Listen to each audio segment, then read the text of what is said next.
오늘 우리가 함께 은혜 나눌 말씀은 이 마태복음 5장 5절의 말씀입니다. 팔복의 세 번째 온유한 자의 행복이라는 제목으로 우리가 함께 은혜 나누기를 원합니다. 마태복음 5장 5절 말씀 다 같이 한 목소리로 함께 봉독하겠습니다.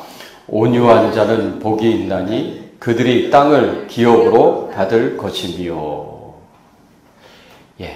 온유한 자의 행복이 무엇일까요?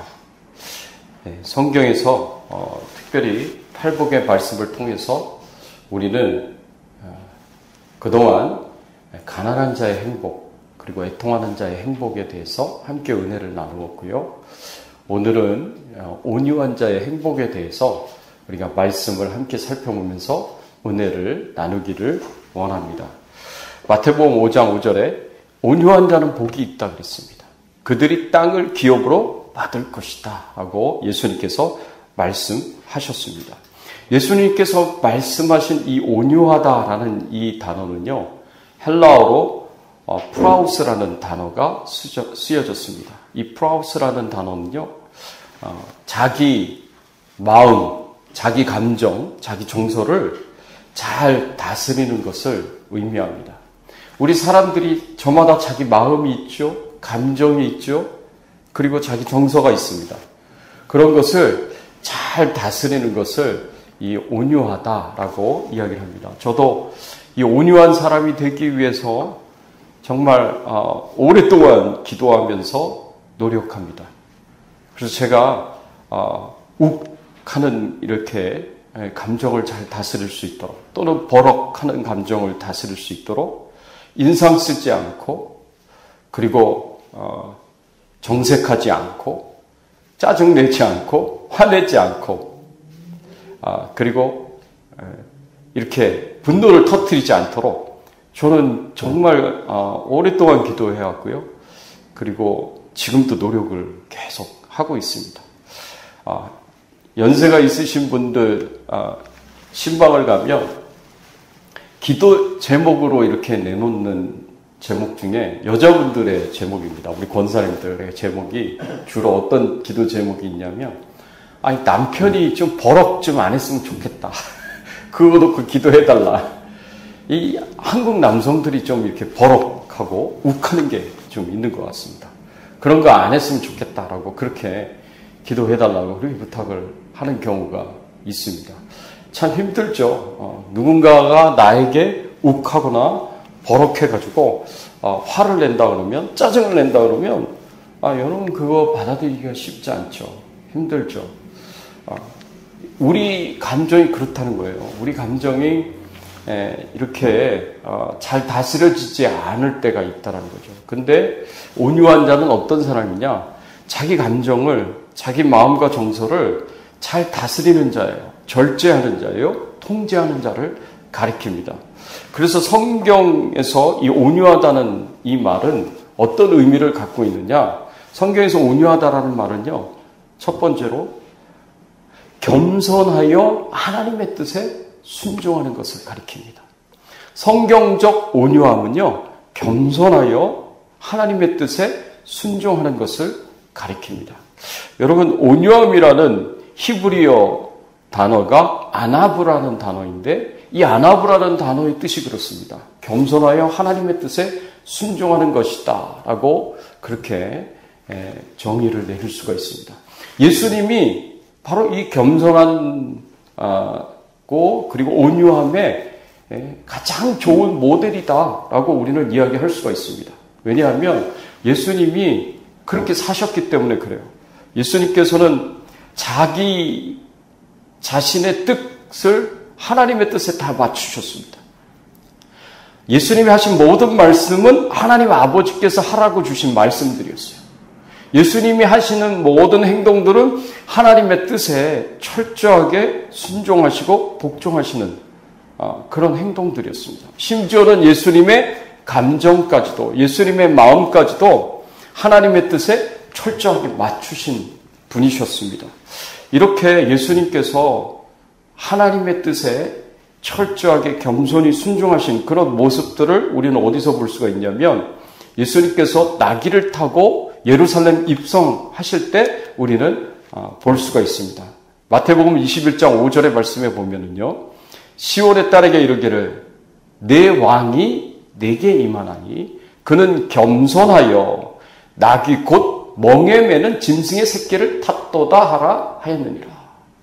여러분 예수님에 대해서 구약에 스가랴서 9장에 이렇게 예언이 되어 있습니다. 그는 겸손하여 나귀 곧 멍에 매는 짐승의 새끼를 탔도다. 짐승의 새끼, 나귀 새끼를 타고 예루살렘 성에 입성하게 될 것이다 라고 성경에서는 그렇게 구약에서는 예언하고 있습니다. 여러분 예수님께서 나귀 새끼를 탄 것만도 겸손하신 건데 예수님께서 이렇게 나귀 새끼를 타신 이유는 하나님의 예언된 말씀을 이루고 그것을 성취하기 위해서 나귀 새끼를 타셨다라고 말씀하고 있는 겁니다. 예수님은 참 겸손하신 분이셨어요. 그리고 온유하신 분이셨습니다. 그리고 철저하게 하나님의 뜻에 하나님의 말씀에 순종하시는 분이셨습니다. 그래서 성경에 보면 구약이나 신약이나 이 성경 말씀에 보면 이 온유와 겸손이 함께 결합되어서 자주 등장합니다. 그래서 온유한 사람은 이 겸손한 사람과 동일한 사람으로 그렇게 이해할 수가 있습니다. 예수님은 철저하게 하나님의 뜻에 인도하심을 받았고요. 겸손하게 순종하셨습니다. 심지어는 가룟 유다가 대제사장의 무리들을 이끌고 예수님을 잡으러 검과 몽치를 들고 찾아왔을 때 여러분 예수님이 붙잡히셨을 때 그때 상황을 한번 생각해 보십시오. 예수님께서 그 자신을 대적하여 자신을 붙잡으러 온 그 사람들에 대하여 예수님께서 진노하실 수 있습니다. 감히 하나님의 아들인 나를, 메시아인 나를 라고 생각하시면서 분노하시고 화를 터뜨리실 수 있었어요. 검과 몽치를 들고 예수님을 잡으러 온 거예요. 그래서 분노한 베드로가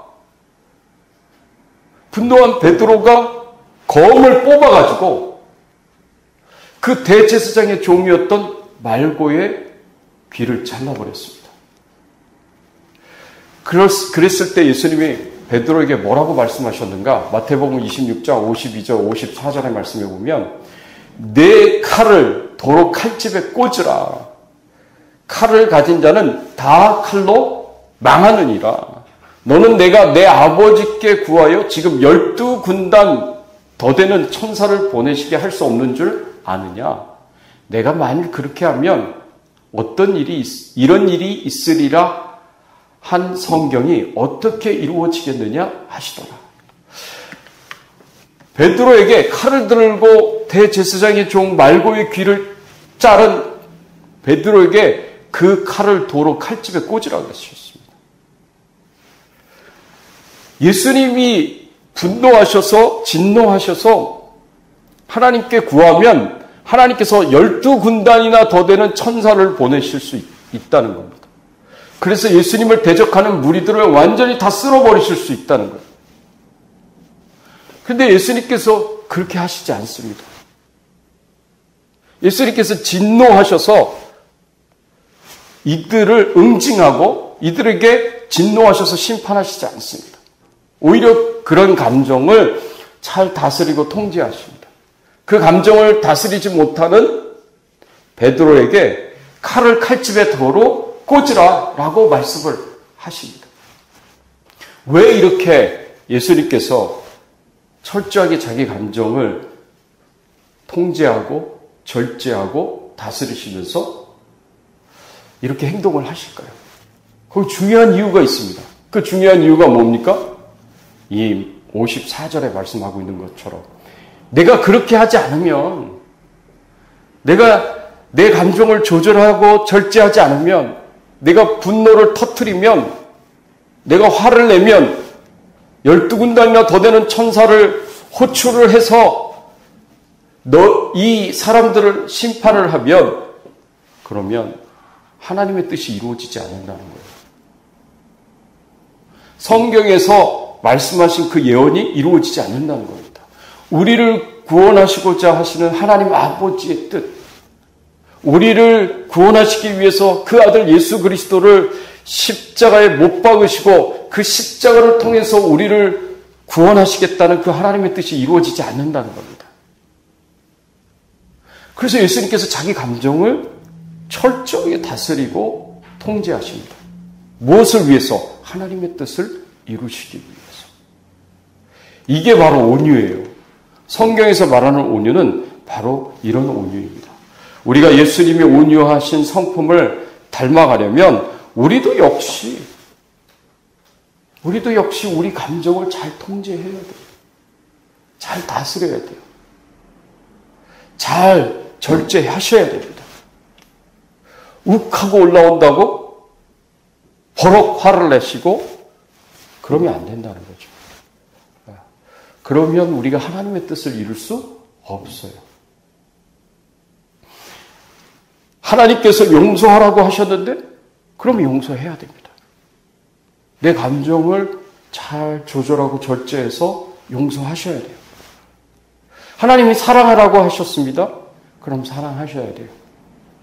내 마음을, 내 감정을 잘 절제하고 통제하면서 사랑을 하셔야 돼요. 그런데 여기에 순종하지 않으면, 그래서 사랑하라고 하셨는데 사랑하지 않고, 용서하라고 하셨는데 용서하지 않고, 온유하라고 하셨는데 욱하고 막 버럭하고 그러시면, 여러분 그거는 불순종입니다. 여러분 내가 말과 행동만 순종해야 되는 게 아니에요. 내 생각과 내 마음 그리고 내 감정까지도 하나님의 뜻에 겸손하게 순종하셔야 됩니다. 그렇게 하지 않으시면 여러분 감정이 불순종하는 거예요. 여러분 마음이 불순종하는 겁니다. 그래서 우리가 하나님의 뜻을 이루기 위하여서 우리가 겸손하게 하나님의 뜻을 따라서 행해야 된다는 겁니다. 내 감정까지도 순종하셔야 된다는 겁니다. 두 번째로 성경적 온유함은요, 성령의 인도하심을 받는 그런 온유함입니다. 여러분, 성경에서 말하는 진정한 온유함은 내 뜻을 절제하는 거예요. 내 감정과 내 마음까지도 절제하는 겁니다. 그래서 이것을 하나님의 뜻에 온전히 맞추는 겁니다. 근데 이게 쉽지 않아요.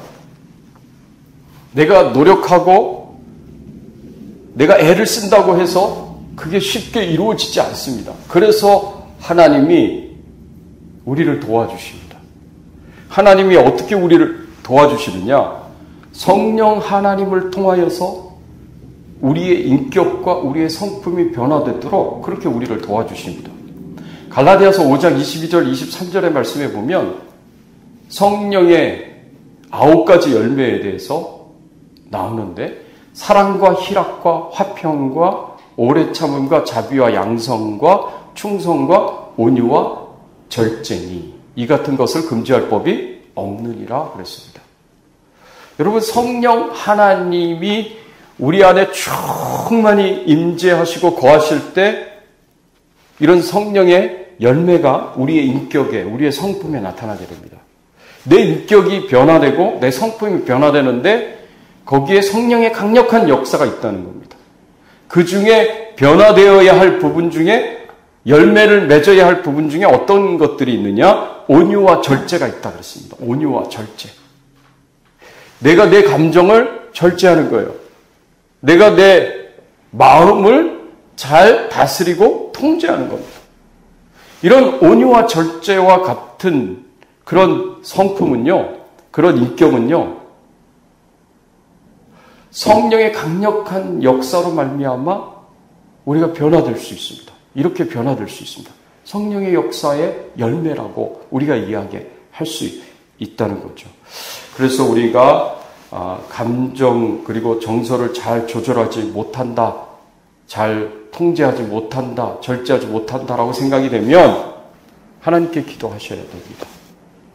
성령의 도우심을 받도록 하나님께 기도하셔야 돼요. 하나님의 도우심을 구하셔야 돼요. 그래서 성경적 온유함이란 성령의 인도하심을 받는 온유함이에요. 세 번째로 성경적 온유함이란 훈련된 온유함이다 라고 이야기할 수 있습니다. 내가 훈련을 받아야 돼요. 내가 이 부분에 있어서 연단을 받아야 됩니다. 훈련을 받아야 됩니다. 여러분, 사람 성격 잘 안 변한다고 이야기를 합니다. 맞습니다. 사람 성격이 변화되기가 힘듭니다. 그런데 훈련받으면, 연단되면 그 성격 달라질 수 있습니다. 저는 제가 그거를 경험하고 제가 체험을 했어요. 훈련되면, 길들여지면 달라질 수가 있어요. 여러분, 개들도 마찬가지예요. 이 개들도 훈련되지 않는, 길들여지지 않는 그런 야생의 개는 굉장히 거칩니다. 그리고 사납습니다. 이 개들도 길을 들여야 되고요. 훈련을 시켜야 됩니다. 태어나서 약 3개월, 4개월 정도 되면 그때부터 시작이 되어야 한다는 거죠. 훈련이 되어야 한다고 합니다. 근데 이게 그때 훈련을 시키는데 어떤 훈련을 시키냐? 복종 훈련을 시켜야 됩니다. 이 복종시키는 훈련, 이 질서를 가르치는 훈련을 시키지 않으면 나중에 이 개가 커서 자신이 주인과 동등한 존재이거나 주인보다 더 위에 있는 존재라고 생각하고 문제를 일으킬 수 있다는 겁니다. 근데 이렇게 어린 나이 때부터 복종 훈련을 계속 시키고 그렇게 훈련을 시키면 길들이면 개가 사람들과 정말 행복하게 즐겁게 살 수 있다라는 거죠.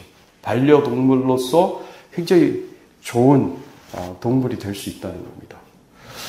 이렇게 우리의 감정도 우리가 훈련시켜야 돼요. 내 안에 있는 성품, 인격도 훈련이 되어져야 합니다. 연단이 되어져서 훈련되어져야 합니다. 그렇지 않으면 야성적인 본성 그대로 나타납니다. 굉장히 거칠고 그리고 야성이 있고 그리고 공격적이에요. 여러분, 사람들의 마음이 그렇습니다. 사람들의 감정이 그렇습니다. 내가 느끼는 대로 말하고 느끼는 대로 행동하면 굉장히 거칠을 수 있습니다. 공격적이 될 수 있습니다. 저는 그거를 군대에서 제가 종종 봤고 경험을 했습니다. 여러분, 군대에서는 계급 사회이기 때문에 상급자의 말을 하급자가 꼭 들어야 됩니다. 순종해야 돼요. 복종해야 돼요. 근데 이 하급자의 입장에서 보면 이게 얼마나 큰 스트레스인지 모릅니다. 자기가 원하지 않는, 자기가 바라지 않는 것까지도 시키면 해야 되는 거예요. 전쟁의 상황에서는 그게 굉장히 중요합니다. 근데 이제 군대에서는 전쟁의 상황을 상정하고 예상하면서 전쟁의 상황에 맞게 훈련을 시키는 겁니다. 그런데 때로는 어떤 때는 그 스트레스가 너무 심해가지고 그 압박이 너무 심해가지고 이 마음속에 분노가 계속 쌓이게 됩니다. 근데 이 분노가 쌓이게 됐는데 이 분노가 바깥으로 터지면 사람들을 때리고 구타하고 심지어는 죽일 수도 있습니다. 근데 이 분노가 안으로 터질 때가 있어요. 안으로 터질 때. 그러니까 나에게로 향하는 거예요. 이 분노가. 이 분노가 나에게로 향하면 우울증에 걸리기 쉽고요. 자살할 수가 있습니다. 그래서 군대에서 저는 군목으로 있었을 때 자살 예방 교육도 많이 시켰고요. 분노 조절 교육도 많이 시켰습니다. 군대에서 그게 필요했기 때문에 그렇습니다. 그리고 훈련되어져야 된다는 거죠. 우리의 이 감정도 인격도 성품도 훈련되어져야 합니다. 그래서 그렇지 않으면 내 안에 있는 날카로운 가시들이 나타나서 내 주변에 있는 사람들을 사정없이 찔러요. 그리고 하나님과의 관계 속에서도 날카로운 가시가 나타나서 하나님을 원망하고 불평하고 부정적인 말을 쏟고 심지어는 저주를 쏟는 그런 행동도 서슴없이 할 수가 있습니다. 이런 모든 우리의 감정들이 다 길들여져야 됩니다. 훈련되어져야 됩니다. 그리고 성령의 인도하심을 받아야 됩니다. 그리고 철저하게 우리가 납작 엎드려 겸손히 하나님의 뜻에 순종해야 됩니다. 내 말과 내 행동뿐만 아니라 내 감정까지도, 내 생각까지도, 내 인격과 성품까지도 하나님의 뜻에 맞추셔야 됩니다. 그게 바로 온유한 자입니다.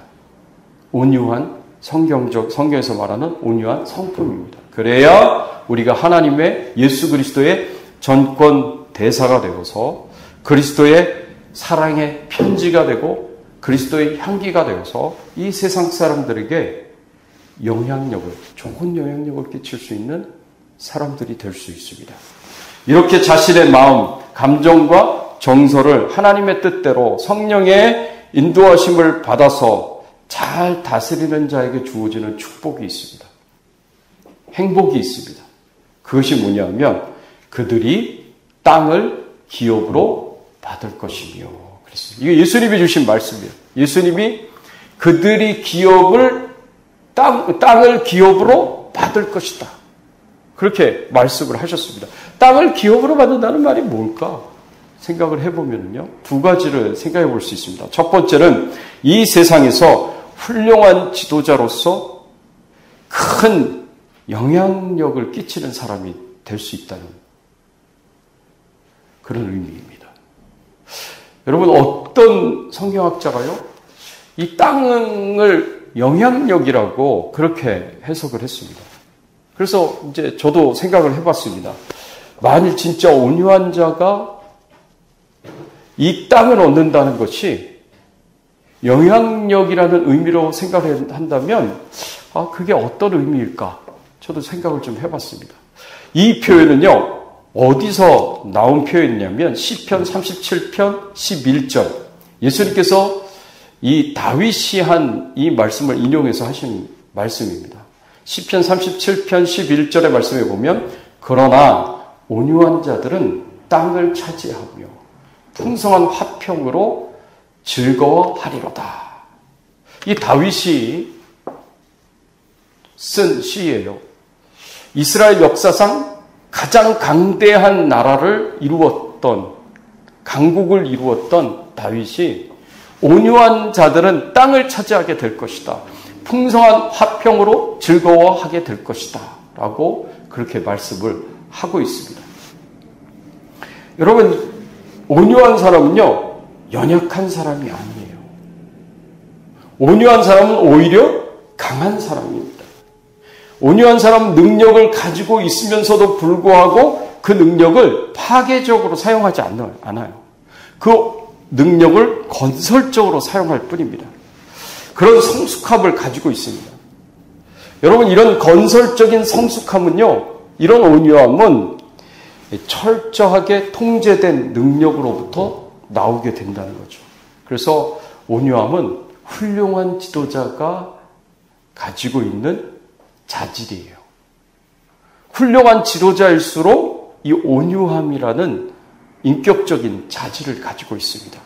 그래서 어떤 성경학자가 이것을 영향력으로 그렇게 해석을 했는데, 말을 훈련시키는 종마 사육자들에게 전해지는 격언과 같은 말이 있어요.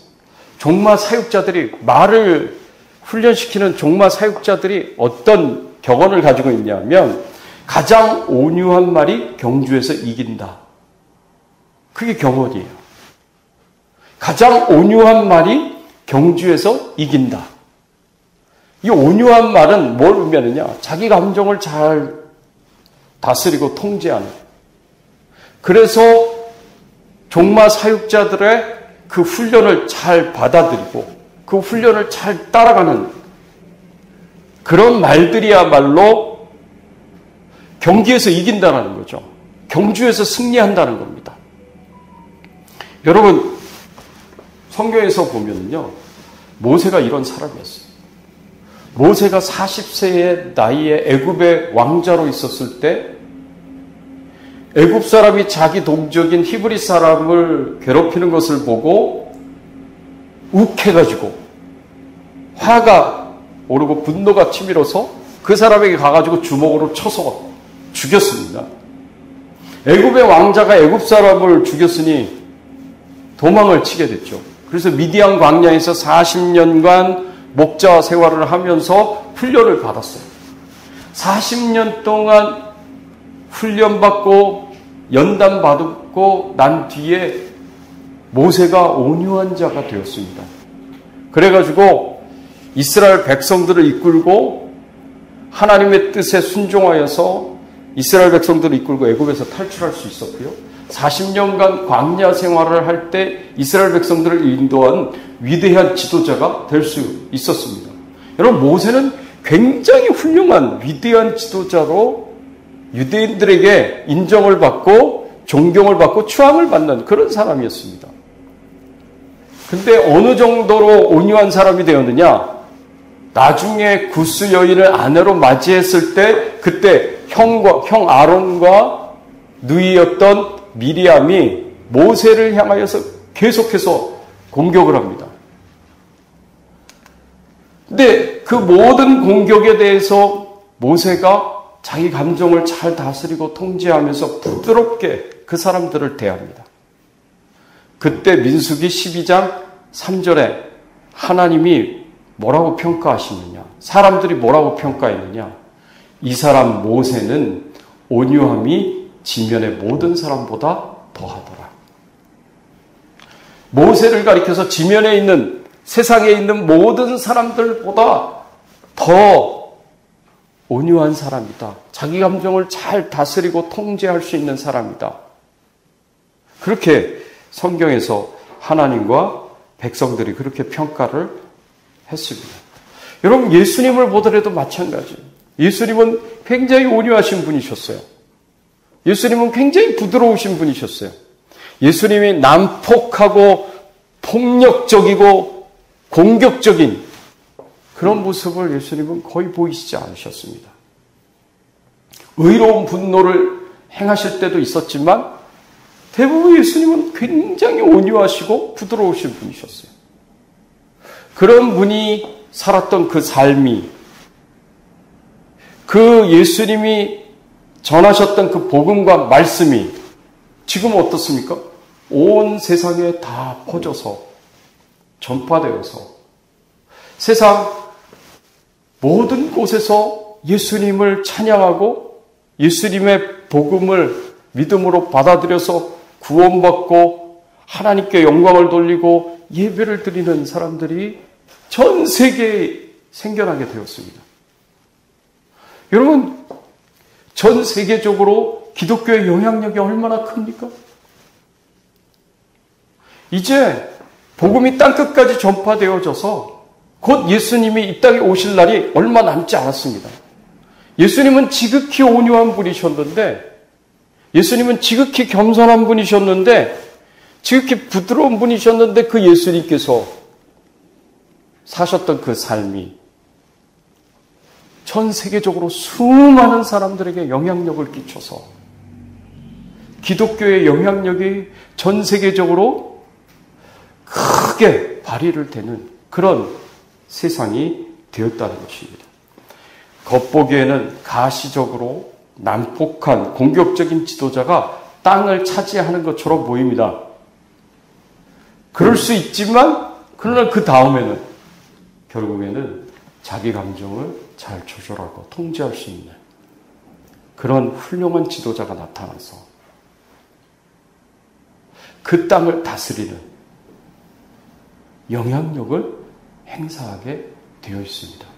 그것이 바로 예수님께서 말씀하신 땅을 기업으로 받을 것이다라는 그 의미라고 생각할 수 있습니다. 마지막으로 우리가 땅을 기업으로 받는다는 의미가 뭘까? 우리가 생각해 보면 새 하늘과 새 땅에서 큰 권세를 가지고 다스리는 자가 될 것이다 라고 우리가 생각할 수 있습니다.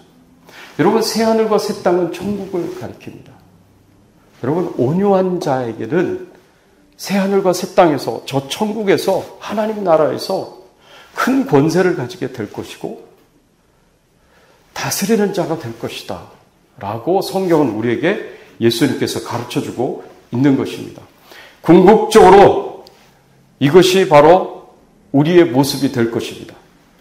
그리고 예수님께서 이미 이렇게 될 것이라고 예수님 자신의 모습을 통해서 우리에게 가르쳐주고 계세요. 예수님이 그러셨거든요. 예수님께서 끝까지 겸손하여 하나님의 말씀에 순종해서 십자가에 죽기까지 복종하셨을 때 하나님 아버지께서 어떻게 하셨습니까? 그 예수님을 죽은 자 가운데서 다시 부활시키시고 그 예수님을 끌어올리셔서 하나님 보좌 우편에 앉히시고 그 예수님에게 이 세상에서 가장 존귀한 이름, 주라는 이름 주셔가지고 세상에 있는 모든 권세, 하늘과 땅에 있는 모든 권세를 예수님에게 주셨습니다. 그래서 하늘에 있는 자들과 땅에 있는 자들과 땅 아래에 있는 모든 자들이 주라는 예수님의 이름 앞에 무릎 꿇게 하셨습니다. 그래서 예수님께서 세상 모든 만물의 머리가 되셔서 이 세상 모든 만물을 다스리고 통치하시는 분이 되셨어요. 여러분, 그 예수 그리스도와 더불어서 우리가 세세토록 왕노릇하게 될 것이다. 성경은 우리에게 그렇게 약속을 하고 있습니다.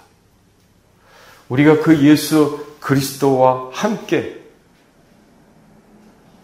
세세토록 왕노릇하면서 살게 될 것인데 온유한 자에게 주어지는 특별한 축복이 있다는 거죠.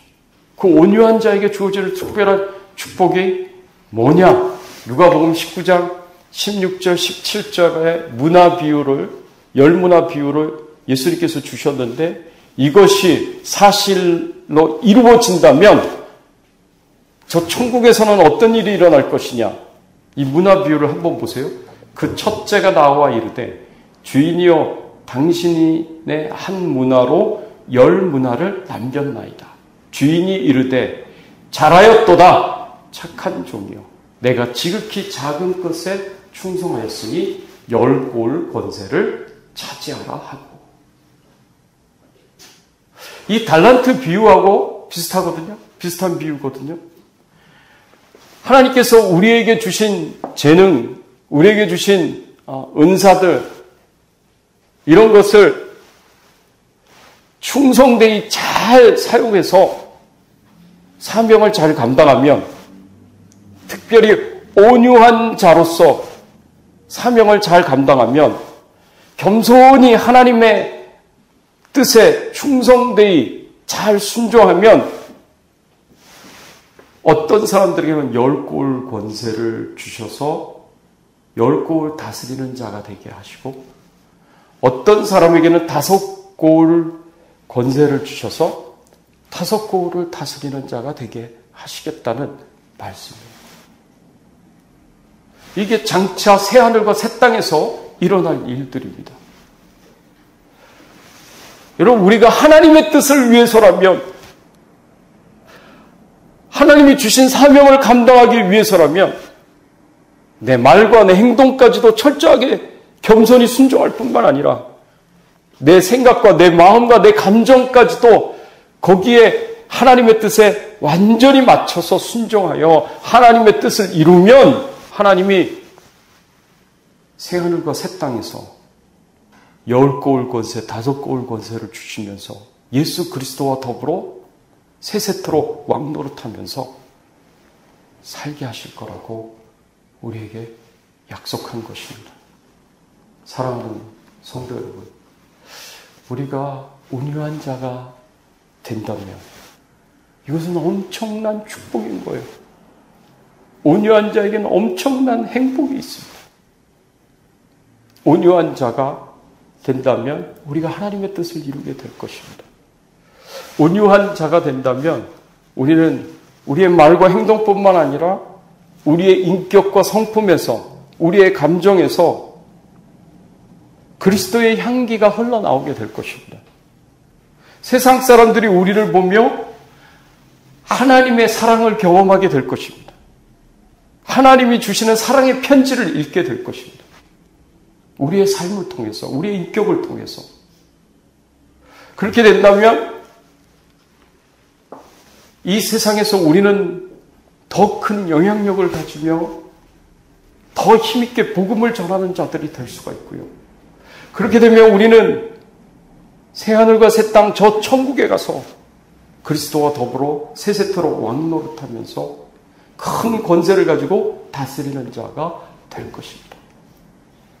이것이 우리가 기대할 수 있는 축복이고 이것이 우리가 누릴 수 있는 행복이다라는 것을 꼭 기억하시고 사모하는 마음을 가지시고 성경에서 말씀하시는 그 온유한 자가 될 수 있는 저와 여러분들이 되시기를 예수 그리스도의 이름으로 축원합니다.